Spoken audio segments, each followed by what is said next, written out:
Hello વિદ્યાર્થી મિત્રો, welcome to my YouTube channel unique maths Edusafar to all of you friend. આજે આપણે GSSB through જે સ્ટેટિસ્ટિકલ આસિસ્ટન્ટ અને રિસર્ચ આસિસ્ટન્ટની એક્ઝામ આવવાની છે તેમનો ટોપિક છે વિકલન.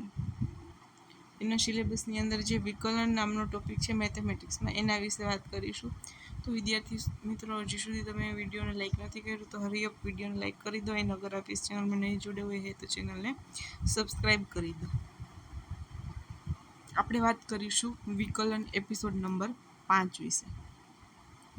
આજે છે લાસ્ટ ટોપિક છે, એમના વિશે વાત કરીશું. આજે જે છે વિકલનનું ચેપ્ટર કમ્પ્લીટ થવાનું છે અને એમના જે પીવાયક્યુએસ છે એ આપણે નેક્સ્ટ વિડીયોની અંદર ઓનલી પીવાયક્યુએસ જોઈશું. વિકલન લક્ષના તો આપણે જોઈ લીધા છે, વિકલનને લગતા, બરાબર છે.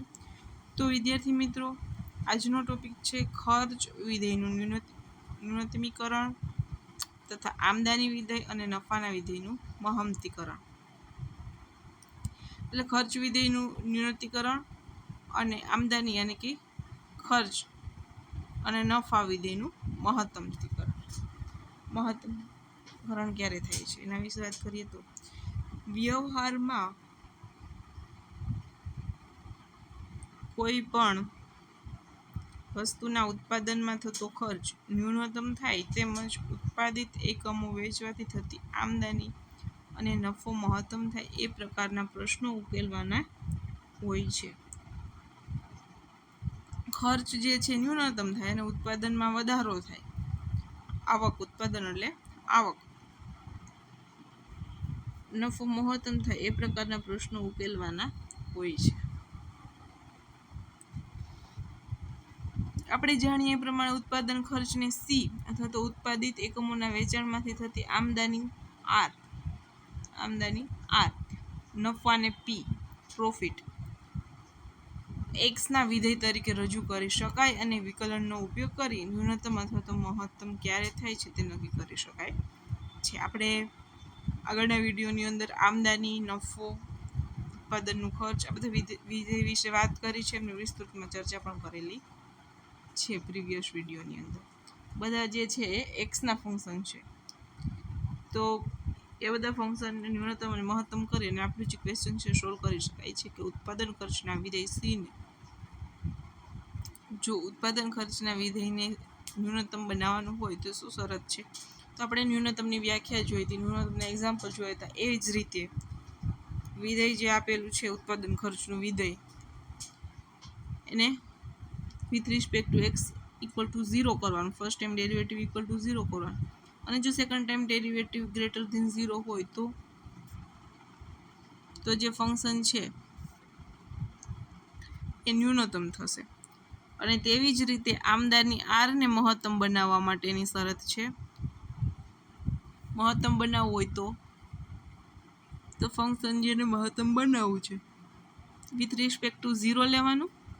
પછી first time derivative equal to 0 find કરી અને જે બે પોઈન્ટ મળે એક્સ મેળવવાના. અને સેકન્ડ ટાઈમ ડેરિવેટિવ જો લેસ દેન 0 થતું હોય તો ફંક્શન મહત્તમ થશે.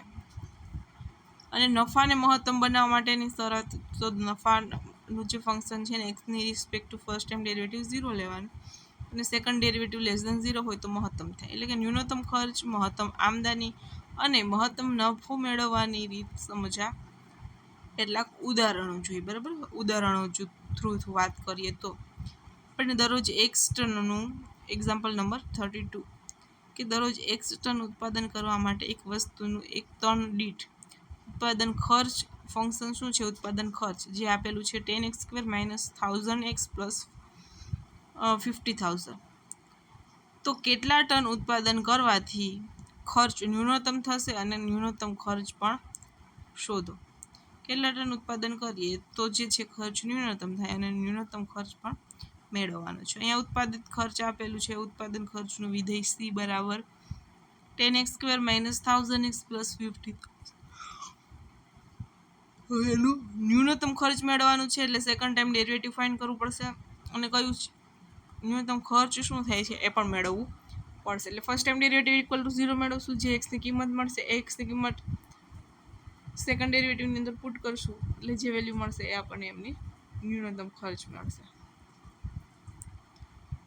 એકલ કર્યું છે ઉત્પાદન ખર્ચનું વિધેયને first derivative equal to 0, so we get x equal to x ની વેલ્યુ x ઇક્વલ ટુ 50 મેળવી.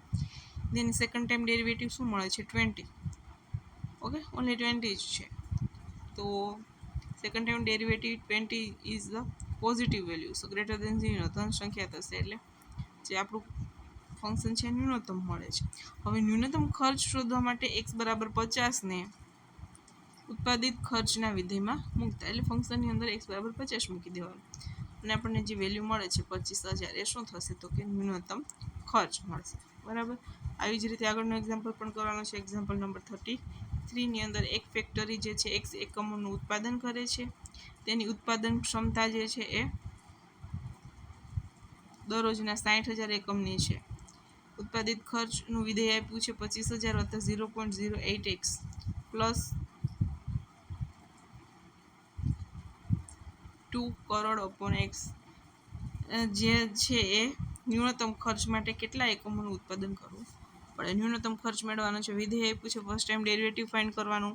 First time derivative equal to 0 put કરીએ તો એક્સની વેલ્યુ મળશે કાં તો 5,000 થશે અથવા તો -5,000. પણ ઉત્પાદન જે ક્યારેય ઋણની અંદર ના હોય એટલે ઉત્પાદન તો પોઝિટિવ હોય એટલે x બરાબર 5,000 મેળવીશું. સેકન્ડ ટાઈમ ડેરિવેટિવ મેળવશું તો શું મળે છે 4 લાખની અંદર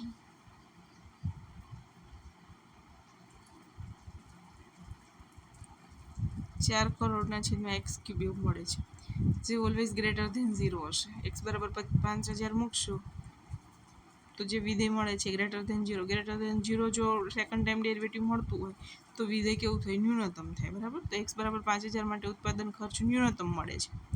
કેટલું મળે છે એ મેળવવાનું નથી, તો અહીંયા જ આપણે જે છે એક્ઝામ્પલ કમ્પ્લીટ થઈ જાય. એના પછીનું એક્ઝામ્પલ જોઈએ તો એક્ઝામ્પલ નંબર 34 કે કોઈ ઘડિયાળના માંગનું વિધેય p બરાબર 6,000 - 2x હોય તો મહત્તમ આમદની ખર્ચ માટે ની કિંમત શોધો. મહત્તમ કિંમત શોધવાની છે. તે કિંમતે ઉદ્ભવતી માંગ પણ શોધવાની છે. માંગ p પણ મેળવવાની છે અને ન્યૂનતમ કિંમત મહત્તમ કિંમત શું મળે છે એ પણ મેળવવાની છે. તો અગેન જે ફંક્શન વિધેય p આપ્યું છે એમને first time derivative equal to 0 કરીશું. આમદની વિધેય r equal to p into x એટલે કે 6,000 ઓછા 6,000x ઓછા 2x નો વર્ગ મળશે. આપણે આમદની વિધેયની મહત્તમ કિંમત મેળવવાની છે એટલે આમદની વિધેયનું first time derivative equal to 0 put કરીશું તો x ઇક્વલ ટુ 1,500 મળ્યા.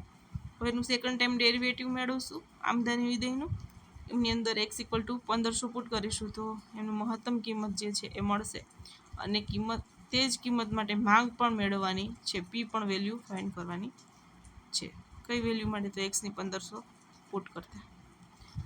સેકન્ડ ટાઈમ ડેરિવેટિવ મેળવું -4 મેળવ્યા એટલે મતલબ કે આપણું જે આમદની વિધેય છે મહત્તમ વિધેય થશે એ મેળવી લીધો. હવે મહત્તમ કિંમત શું થશે તો કે વિધેયની અંદર x ઇક્વલ ટુ 1,500 મૂકી દો.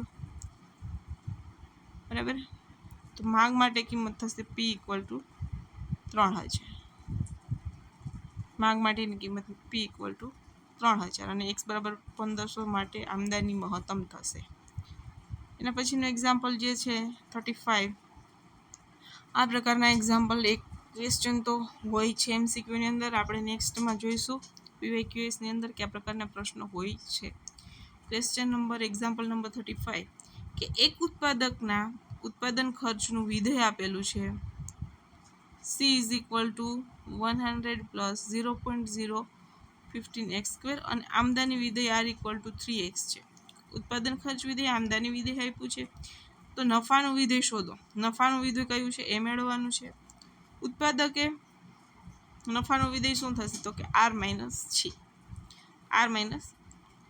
r એટલે કે આમદની વિધેયમાંથી ઉત્પાદન ખર્ચનું વિધેય બાદ કરી દેવાનું, આવકમાંથી ઉત્પાદન બાદ કરી દેવાનું એટલે જે મળે એ નફો થશે.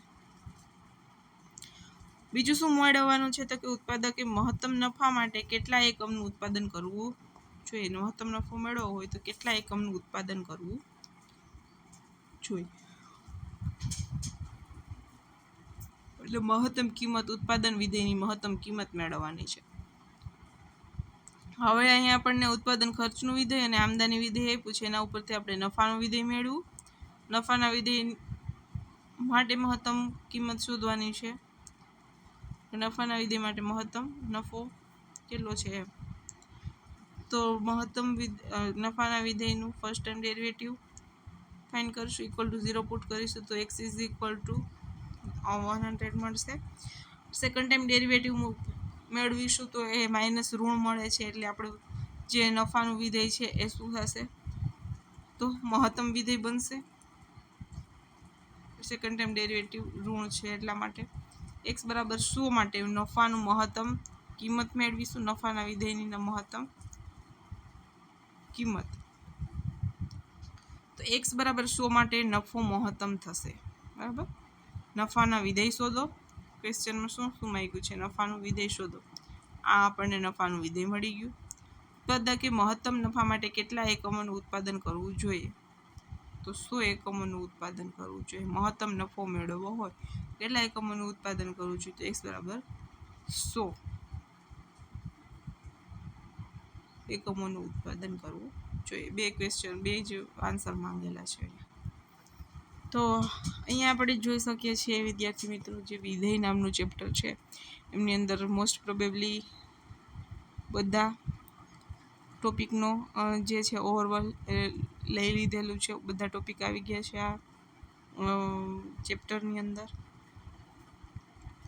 ને અહીંયા જે છે એ વિકલન derivative chapter NCERT base 11th 12thની જે સ્ટેટિસ્ટિકલ આંકડાશાસ્ત્રની બુકમાં છે એ કમ્પ્લીટ આપણે કરેલ, વિકલન ચેપ્ટર કમ્પ્લીટ કરેલ છે. તો વિદ્યાર્થી મિત્રો, હજી સુધી વિડીયોને લાઇક નથી કર્યો, હરી વિડીયોને લાઇક કરી દો. ચેનલમાં ન જોડાય છે તો ચેનલને સબસ્ક્રાઈબ કરી દો. Thank you friend.